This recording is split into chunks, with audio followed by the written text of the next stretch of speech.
بسم اللہ الرحمن الرحیم۔ السلام علیکم۔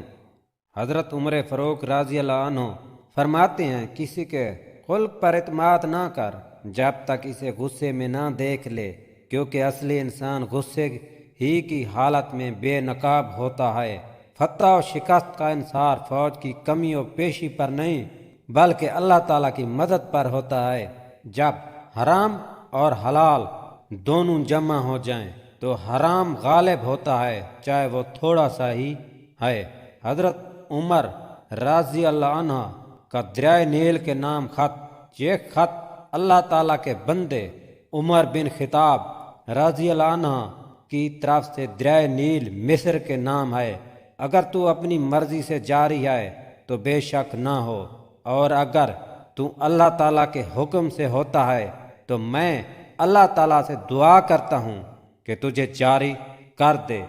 اس خط کے ڈالتے ہی دریائے نیل بڑھنا شروع ہو گیا اور پچھلے سالوں کی نسبت 6 گز زیادہ بڑھا، اور اس کے بعد سے کبھی نہیں سوکھا۔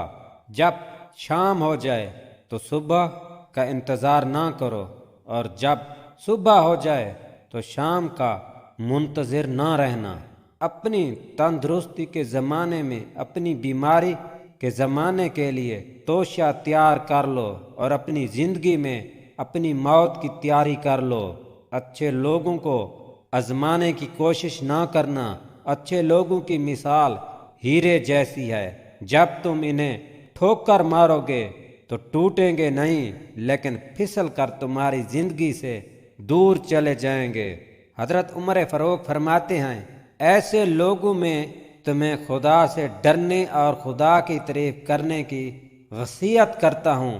خدا سے ڈرنا اور اسی سے توقعات وابستہ رکھنا، اپنا اور جو کچھ مانگنا ہو گڑ گڑا کر اسی سے مانگنا۔